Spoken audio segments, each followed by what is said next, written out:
મિત્રો હવે આપણે નાવાના મૂળ તત્વોમાં ચેપ્ટર નંબર 2 ડિબેન્ચરના હિસાબો એમાં પાના નંબર 112 પર ચોપડીનું પેજ નંબર 112 એના ઉપર ચોથો દાખલો જોઈએ।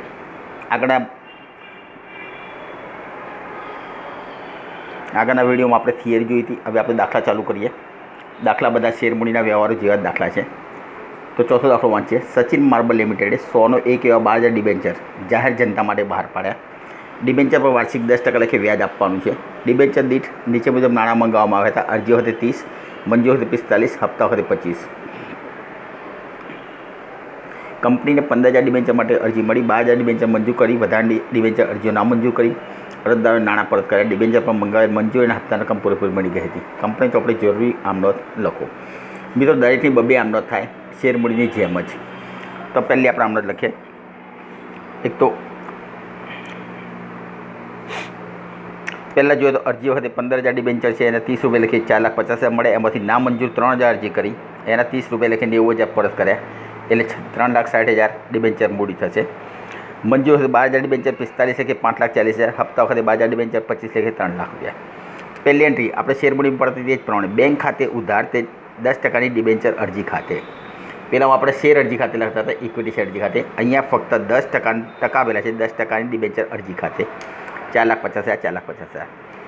પછી આનું આજ અહીંયા ઉધાર થશે 10%ની ડિબેન્ચર અરજી ખાતે ઉધાર તે 10%ના ડિબેન્ચર ખાતે। પહેલાંમાં આપણે શેર મૂડી લખતા હતા, અહીંયા શેર મૂડીની જગ્યાએ લખાશે 10%ના ડિબેન્ચર ખાતે, અને પૈસા પાછા મોકલે તે લખાશે બેંક ખાતે 90,000 રૂપિયા। આ થઈ અરજીની 2 એન્ટ્રી। હવે મંજૂરીની 2 એન્ટ્રી। તો મંજૂરીની 2 એન્ટ્રી પણ શેરમૂડીની જેમ જ પડશે। 10%ની ડિબેન્ચર મંજૂરી ખાતે ઉધાર 5,40,000, તે 10%ના ડિબેન્ચર ખાતે જમા 5,40,000। હવે એના પૈસા આપણને મળ્યા તો બેંક ખાતે ઉધાર 12,000 ગુણ્યા 45 એટલે 5,40,000, તે 10%ની ડિબેન્ચર મંજૂરી ખાતે જમા 5,40,000। હવે હપ્તાની એન્ટ્રી। તો 10%ના ડિબેન્ચર હપ્તા ખાતે ઉધાર 3 લાખ, તે 10%ના ડિબેન્ચર ખાતે જમા 3 લાખ। હવે એના પૈસા આપણને મળ્યા તો બેંક ખાતે ઉધાર 3 લાખ, તે 10%ના ડિબેન્ચર ખાતે જમા 3 લાખ રૂપિયા। અહીંયા 12,000 ડિબેન્ચર ગુણ્યા 25 રૂપિયા લખીએ 3 લાખ રૂપિયા। ટોટલ સરવાળો મારી દેવાનો 25,80,000, 25,80,000। પાંચમું જોઈએ।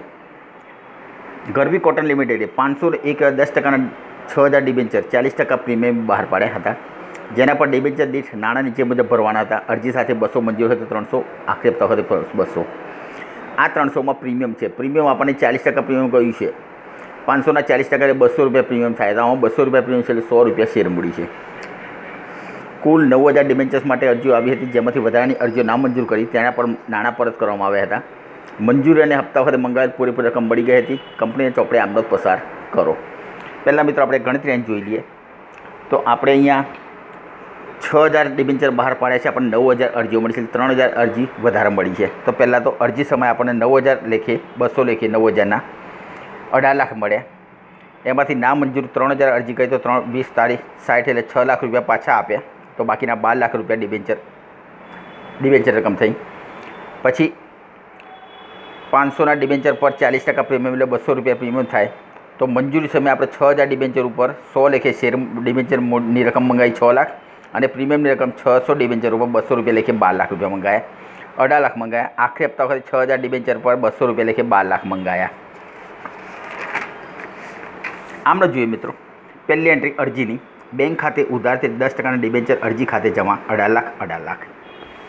બીજી એન્ટ્રી 10%ના ડિબેન્ચર અરજી ખાતે ઉધાર 18 લાખ, તે 10%ના ડિબેન્ચર ખાતે જમા 12 લાખ, અને તે વધારાના જે પૈસા 3,000 ડિબેન્ચરની અરજી વધારે મળી તેના પરત કર્યા, તો તે બેંક ખાતે જમા 6 લાખ રૂપિયા। હવે મંજૂરી એન્ટ્રી। હવે ટોટલ આપણે ડિબેન્ચર મંજૂર કર્યા 6,000, તો હવે બધી એન્ટ્રી 6,000 ઉપર પડશે। 10%ના ડિબેન્ચર મંજૂરી ખાતે ઉધાર 6,000 ગુણ્યા 300 એટલે 18 લાખ રૂપિયા, તે 10%ના ડિબેન્ચર ખાતે જમા 6 લાખ, તે જામીનગીરી પ્રીમિયમ અનામત ખાતે જમા 12 લાખ। અહીંયા મિત્રો 200 રૂપિયા પ્રીમિયમ લખે છે, બરાબર, એટલે 600 ગુણ્યા 200 એટલે અહીંયા 12 લાખ રૂપિયા, 6,000 ગુણ્યા 200 એટલે અહીંયા 12 લાખ રૂપિયા જામીનગીરી પ્રીમિયમ થશે। એના પૈસા મળી ગયા છે, તો બેંક ખાતે ઉધાર 6,000 ગુણ્યા 300 બરાબર 18 લાખ, તે 10%ના ડિબેન્ચર મંજૂરી ખાતે જમા 18 લાખ। પછી આખરી હપ્તો 10%ના ડિબેન્ચર આખરી હપ્તા ખાતે ઉધાર 12 લાખ, તે 10% ડિબેન્ચર ખાતે જમા 12 લાખ અને એના પૈસા મળી ગયા છે તો બેંક ખાતે ઉધાર 6,000 ગુણ્યા 12 એટલે 12 લાખ તે 10% ડિબેન્ચર આખરી હપ્તા ખાતે જમા 12 લાખ ટોટલ 96 લાખ રૂપિયા કુલ સરવાળો થશે। છઠ્ઠી એન્ટ્રી પસવાદર સ્ટીલ લિમિટેડ 10 1 એવા 9%ના 15,000 ડિબેન્ચર 80ના ભાવે બહાર પાડ્યા। ડિબેન્ચર દીઠ નાણાં નીચે મુજબ ભરવાના હતા। 100 1 એવા 80ના ભાવે બહાર પાડ્યા એટલે મિત્રો અહીંયા વટાવે બહાર પાડ્યા 20 રૂપિયા વટાવે બહાર પાડ્યા નીચે મુજબ ભરવાના હતા। અરજી સાથે 25 મંજૂરી વખતે 35 એમાં વટાવ બાદ બરાબર 20 રૂપિયા વટાવ અહીંયા આવેલા 15 રૂપિયા ડિબેન્ચરની રકમ થઈ અને હપ્તા વખતે 20 રૂપિયા। કંપનીને 15,000 ડિબેન્ચર અરજીઓ મળી 15,000 બહાર પડે તો 15,000 અરજીઓ મળી છે। બધી જ અરજીઓ મંજૂર કરી કંપનીએ મંજૂર વખત મંગાવેલી રકમ પૂરેપૂરી મળી ગઈ હતી। જ્યારે હપ્તા વખતે 800 ડિબેન્ચર સિવાય બાકીના બધા શેર પર બધા ડિબેન્ચર પર પૂરેપૂરી રકમ મળી ગઈ। કંપની ચોપડે જરૂરી આમદન પસાર કરો। મિત્રો ગણતરી જોઈ લઈએ કે ભાઈ અરજી સમયે 15,000 ડિબેન્ચર માટે અરજીઓ મળી એના 25 લેખે મંગાવ્યા હતા 3,75,000 મળી ગયા। મંજૂર સમયે 15,000 ડિબેન્ચર 35 લેખે મંગાવ્યા હતા એમાં 5,25,000 મળ્યા। એમાં ડિબેન્ચર વટાવ બાદ થશે 15,000 ગુણ્યા 20 બરાબર 3 લાખ રૂપિયા ડિબેન્ચર વટાવ થશે। હપ્તા વખતે 15,000 ડિબેન્ચર પર 20 રૂપિયા લેખે મંગાવ્યા હતા 3 લાખ રૂપિયા એમાંથી 8,000 ડિબેન્ચર પર 20 રૂપિયા લેખે 16,000 રૂપિયા મળ્યા નથી તો બાકીના મળ્યા 2,84,000 તો 2,84,000 બાકીના બેંક ખાતે જશે। હવે મિત્રો આમ જ બની આપણે કે ભાઈ પહેલી એન્ટ્રી બેંકની અરજી વખતે 2 એન્ટ્રી તો બેંક ખાતે ઉધાર 15,000 ગુણ્યા 25 બરાબર 3,75,000 તે 12%ની ડિબેન્ચર અરજી ખાતે જમા 3,75,000। બીજી એન્ટ્રી જોઈએ 12%ના ડિબેન્ચર અરજી ખાતે ઉધાર 3,75,000 તે 12%ના ડિબેન્ચર ખાતે જમા 3,75,000। હવે મિત્રો વટાવની એન્ટ્રી હવે આવશે। આ મંજૂરીમાં વટાવ આપણને કહ્યું છે તો મંજૂરીમાં આપણે વટાવની એન્ટ્રી આપીશું। 12%ની ડિબેન્ચર મંજૂરી ખાતે ઉધાર 5,25,000 ડિબેન્ચર વટાવ ખાતે ઉધાર 3 લાખ રૂપિયા તે 12%ના ડિબેન્ચર ખાતે જમા 8,25,000। હવે એના પૈસા આપણને મળી ગયા તો બેંક ખાતે ઉધાર જે 5,25,000 મંગાવ્યા હતા એ જ મળ્યા તો બેંક ખાતે ઉધાર 5,25,000 તે 12%ના ડિબેન્ચર મંજૂરી ખાતે જમા 5,25,000। હવે હપ્તાની એન્ટ્રી તો 12%ના ડિબેન્ચર હપ્તા ખાતે ઉધાર 3 લાખ તે 12%ના ડિબેન્ચર ખાતે જમા 3 લાખ એ પૈસા મંગાવ્યા એમાંથી મિત્રો બાકી હપ્તા રહેતા 800 શેરના 800 ડિબેન્ચર પર પૈસા મળ્યા નથી તો બેંક ખાતે ઉધાર 14,200 ઉપર મળે તો 14,200 ગુણ્યા 20 2,84,000 બાકી હપ્તા ખાતે ઉધાર 800 ગુણ્યા 20 બરાબર 16,000 તે 12%ના ડિબેન્ચર ખાતે જમા 3 લાખ રૂપિયા। બંને બાજુ સરવાળો મારીએ એટલે 27 લાખ રૂપિયા 27 લાખ રૂપિયા બંને બાજુનો સરવાળો આવશે। 7મો દાખલો જોઈએ અંકલેશ્વરની ડાયનેમિક લિમિટેડે 101 એવા 12%ના 30,000 ડિબેન્ચર બહાર પાડ્યા જેના પર ડિબેન્ચર દીઠ નાણાં નીચે મુજબ ભરવાના હતા। અરજી સાથે 35 મંજૂર વખત 40 પ્રથમ અને આખરી હપ્તા 25 બધા જ ડિબેન્ચર માટે અરજીઓ આવી હતી। 1,000 ડિબેન્ચર ધારણ કરનાર પલકે મંજૂર વખત ડિબેન્ચરની બધી જ રકમ પૂરેપૂરી ચૂકવી દીધી હતી જ્યારે 400 ડિબેન્ચર ધારણ કરનાર આકાશ મંજૂરી અને હપ્તાની રકમ ચૂકવી શક્યો નહીં। બાકીના બધા જ ડિબેન્ચર પર મંજૂરી અને આખરી હપ્તાની રકમ મળી ગઈ હતી। ઉપરના વ્યવહારો નોંધવા જરૂરી આમદન પસાર કરો। મિત્રો અહીંયા જોઈએ તો 30,000 ડિબેન્ચર બહાર પાડ્યા છે બરાબર તો પહેલાં ગણતરી જોઈ લઈએ એની કે ભાઈ અરજી સમયે 30,000 ડિબેન્ચર બહાર પાડ્યા 35 લેખે મંગાવ્યા હતા એટલે 1 કરોડ 10,50,000 મંગાવ્યા। મંજૂરી સમયે 30,000 ડિબેન્ચર 40 લેખે બહાર પાડ્યા તો 12 લાખ એમાં પલક અગાઉથી ચૂકવી દીધા હતા 1,000 ડિબેન્ચર પર એણે 25 લેખે અગાઉથી ચૂકવી દીધા આખા હપ્તાના તો 25,000 વધારે મળે એટલે 12,25,000 ચૂકવ્યા। હવે આમાં આકાશનો હપ્તો મંજૂરી વખતે મળ્યો નથી તો 400 ગુણ્યા 40 બરાબર 16,000 રૂપિયા આકાશના મળ્યા નથી એટલે કુલ મળ્યા આપણને બેંક ખાતે લેવાના 12,09,000 મળ્યા। પ્રથમ અને આખરી હપ્તા વખતે 30,000 છે 30,000 ડિબેન્ચર પર રૂપિયા 25 લેખે 7.5 લાખ રૂપિયા મંગાયા આપણે। હવે પલકે મંજૂરી સમયે ચૂકવ્યા હતા 25,000 એ આપણે માઇનસ કરીએ એમાંથી અને આકાશનો જે બાકી હપ્તો 10,000 છે એ પણ માઇનસ કર્યા કારણ કે આકાશે મંજૂરી સમય નહોતા ભર્યા અને આખરી હપ્તા વખતે પણ ભર્યા નથી તો બાકીના બેંક ખાતે રકમ હશે 7,15,000। હવે એની આમદન જોઈએ તો અરજીની 2 આમદન બેંક ખાતે ઉધાર 10,50,000 તે 12%ના ડિબેન્ચર અરજી ખાતે જમા 10,50,000 30,000 ગુણ્યા 35 લેખે પછી આની આજે ફરતી એન્ટ્રી 12%ના ડિબેન્ચર અરજી ખાતે ઉધાર તે 12%ના ડિબેન્ચર ખાતે જમા 10,50,000 મંજૂરીની એન્ટ્રી તો 12%ના ડિબેન્ચર મંજૂરી ખાતે ઉધાર 12 લાખ 30,000 ગુણ્યા 40 લેખે 12 લાખ તે 12%ના ડિબેન્ચર ખાતે જમા 12 લાખ। હવે પૈસા આપણને 12,09,000 મળે છે તો લખીએ બેંક ખાતે ઉધાર 12,09,000 મળવાના બાકી હપ્તા ખાતે ઉધાર 400 ગુણ્યા 40 લેખે 16,000 તે 12% ડિબેન્ચર મંજૂરી ખાતે જમા 12 લાખ અને તે અગાઉથી મળેલ હપ્તા ખાતે જમા 25,000. હવે પ્રથમ અને આખરી હપ્તાની એન્ટ્રી.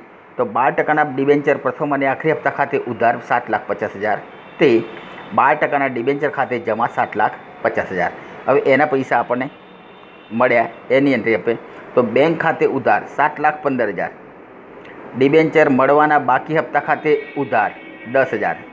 બાકી હપ્તા છે આપણને આકાશે ચૂકવ્યા નથી, એના બાકી છે તો એને 10,000 રૂપિયા. અગાઉથી મળેલ હપ્તા ખાતે ઉધાર 25,000, અગાઉથી હપ્તા મળી ગયા પૈસા, એના અહીંયા એન્ટ્રી આપી દે 25,000, તે 12% પ્રથમ અને આખરી હપ્તા ખાતે જમા 7,50,000. ટોટલ મારીએ તો 60,25,000 કુલ સરવાળો આવશે. એના પછી 8મો દાખલો જોઈએ. ચાર્મી ફેશન લિમિટેડ ડિબેન્ચર દીઠ 200ની મૂળ કિંમતના 10% ના 1,20,000 ડિબેન્ચર 10%ના પ્રીમિયમથી બહાર પાડે રકમ નીચે મુજબ ચૂકવવાની હતી. અરજી હતી 100 પ્રીમિયમ સહિત અને બાકીની રકમ મંજૂરી હતી. આ ડિબેન્ચર 7 વર્ષ પછી પરત કરવાના છે. કંપનીને 1,50,000 ડિબેન્ચરની અરજીઓ મળી, જેમાંથી પ્રમાણસર ફાળવણી દ્વારા 1,20,000 ડિબેન્ચર મંજૂર કર્યા. અરજી પર વધારે રકમ મંજૂરી ખાતે લઈ જવામાં આવશે. મંજૂરી ખાતે મંગાવેલ રકમ પૂરેપૂરી મળી ગઈ હતી. ડિબેન્ચર બહાર પાડતા વખતે કંપનીને તો આપણે જરૂરી આમદોદ પસાર કરો. તો મિત્રો જુઓ, 1,20,000 ડિબેન્ચર બહાર પાડ્યા, એમાં 1,50,000 અરજી મળી. તો એક તો અરજી સમયે 1,50,000 ગુણ્યા 100 બરાબર 1,50,00,000 થશે. એમાં મંજૂર ડિબેન્ચર કર્યા 1,20,000, 1,20,00,000ના મંજૂર કર્યા, માઇનસ મંજૂરી ખાતે લઈ ગયા, બાકીની રકમ 30 લાખ રૂપિયા મંજૂરી ખાતે લઈ ગયા. હવે અરજી સમયે ડિબેન્ચર 1,20,000 ગુણ્યા 80 લેખે 96 લાખના ડિબેન્ચર આવ્યા. એમાં પ્રીમિયમ આવ્યું 1,20,000 ગુણ્યા 20 લેખે 24 લાખ રૂપિયા. હવે મંજૂરી સમયે ડિબેન્ચર 200 મૂડી કિંમત વત્તા 20 પ્રીમિયમ એટલે 220 લાખ મંજૂરી વખત મંગાયા. તો મંજૂરી વખતે 220 માઇનસ 100 અરજીના એટલે 120 ડિબેન્ચર દીઠ કિંમત થઈ. તો 1,20,000 ગુણ્યા 120 બરાબર 1,44,00,000 થશે. અને અરજી વખતે મળે મંજૂરી નાણાં 30 લાખ એટલે બેંક ખાતે આવશે 1,14,00,000 રૂપિયા. હવે એની આપણે આમ જ લખીએ. તો પહેલી એન્ટ્રી, બેંક ખાતે ઉધાર તે 10%ના ડિબેન્ચર અરજી ખાતે જમા 1,50,00,000. બેંક ખાતે ઉધાર તે 10% ડિબેન્ચર અરજી ખાતે જમા 1,50,00,000. 1,50,000 ગુણ્યા 100 લેખે મળ્યા આપણને, ગુણ્યા 100 લેખે મળ્યા. બીજી એન્ટ્રી, 10%ના ડિબેન્ચર અરજી ખાતે ઉધાર 1,50,00,000, તે 10%ના ડિબેન્ચર ખાતે જમા 96 લાખ.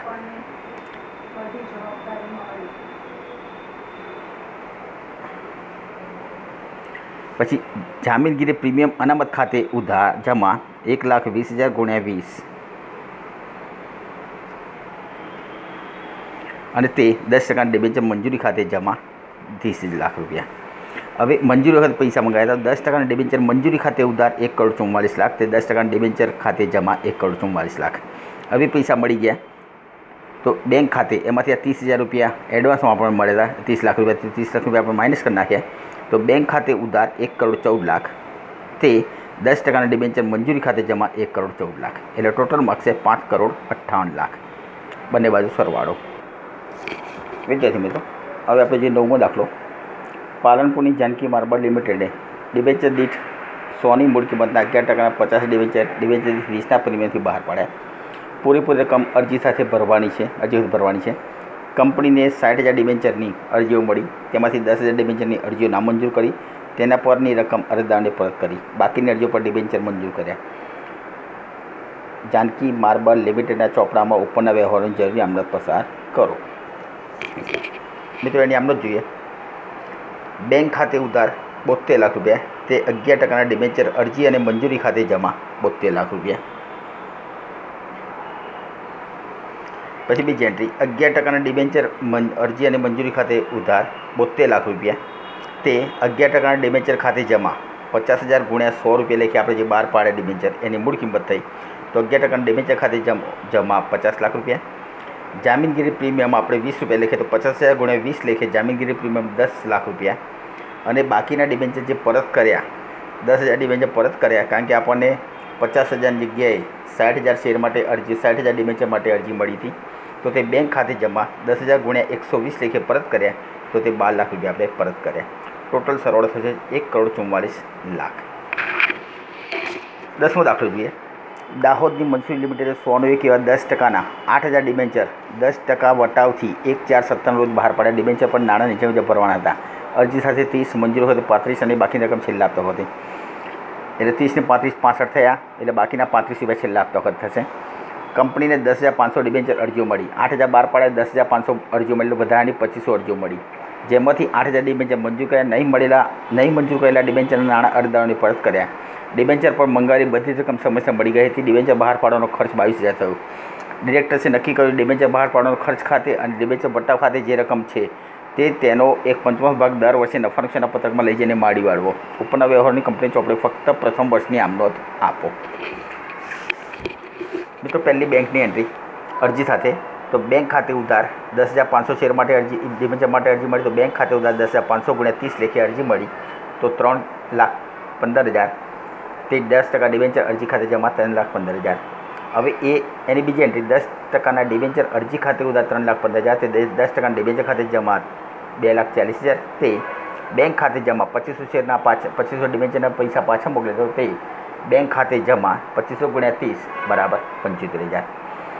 પછી મંજૂરીની એન્ટ્રી તો 10%ની ડિબેન્ચર મંજૂરી ખાતે ઉધાર 8,000 × 35 લેખે 2,80,000. ડિબેન્ચર વટાવ ખાતે ઉધાર 8,000 × 10 બરાબર 80,000. તે 11%ના ડિબેન્ચર ખાતે જમા 8,000 × 45 બરાબર 3,60,000. એની બીજી એન્ટ્રી પૈસા મંગાયા, એની બીજી એન્ટ્રી પૈસા મળી ગયા એની તો બેંક ખાતે ઉધાર 2,80,000. તે 10%ના ડિબેન્ચર મંજૂરી ખાતે જમા 2,80,000. મિત્રો, વટાવના પૈસા આપણે મંગાવતા નથી, વટાવ આપણે આપીએ છીએ. એટલે વટાવની એન્ટ્રી આપણે ચોપડામાં નાખીએ છીએ. એટલે વટાવની રકમ આપણને મળે નહીં. વટાવ એટલે આપણું નુકસાન ગણાય. એટલે 2,80,000ની એન્ટ્રી બીજી પડે. હવે છેલ્લા હપ્તાની એન્ટ્રી તો 10%ના ડિબેન્ચરના છેલ્લા હપ્તા ખાતે ઉધાર 2,00,000. તે 10%ના ડિબેન્ચર ખાતે જમા 2,00,000. પછી બેંક ખાતે ઉધાર તે 10%ના છેલ્લા હપ્તા ખાતે જમા 2,00,000. હવે મિત્રો, ડિબેન્ચર બહાર પાડવાનો ખર્ચ ખાતે તો ડિબેન્ચર બહાર પાડવાના ખર્ચ ખાતે ઉધાર 22,000. તે બેંક ખાતે જમા 22,000. હવે 22,000 આપણે નફા નુકસાન પત્રકમાં માડી વાળવાનું છે. તો કઈ રીતે માડી વાળવાનું છે? તો નફા નુકસાન પત્રક ખાતે ઉધાર 20,400. એમાં 1/5 ભાગ લખીએ અને 1/5 ભાગ લખીએ માડી વાળવાના છે. તો નફા નુકસાનના પત્રક ખાતે ઉધાર 20,400. હવે 20,400 બાયફિકેશન અહીંયા 16,044 આપેલું છે. તો તે ડિબેન્ચર વટાવ ખાતે ઉધાર 80,000 વટાવ થયો હતો, એનો 1/5 ભાગ એટલે 16,000 રૂપિયા. ડિબેન્ચર વટાવ ખાતે ઉધાર 16,000 રૂપિયા. અને તે ડિબેન્ચર બહાર પાડવાના ખર્ચ ખાતે જમા, ડિબેન્ચર વટાવ ખાતે જમા અને ડિબેન્ચર બહાર પાડવાના ખર્ચ ખાતે જમા 22,000 × 1/5 એનો ભાગ એટલે 4400 રૂપિયા. એટલે આ પ્રમાણે એનો ખર્ચો આપણે નફા નુકસાન માડી વાળવાનો રહેશે. તો મિત્રો, આપણે જે આ દાખલા ગણાયા એ અત્યાર સુધી બોર્ડની પરીક્ષામાં પૂછાયા નથી, પણ હવે પછી જે ટૂંકા દાખલા ગણાવું 3-3 લીટીના 3-3 એન્ટ્રીના એ બોર્ડની પરીક્ષામાં પૂછાય છે. પણ તેમ છતાં કદાચ આ વર્ષે કયા દાખલા પૂછાયાનું નક્કી કહી શકાય નહીં. કોરોનાને લીધે જે આખો કોર્સ જે ઘટાડી દીધી છે એટલે કયા દાખલા પૂછાયાનું નક્કી કહી શકાય નહીં. એટલે આપણે આ દાખલા ગણાયેલા છે.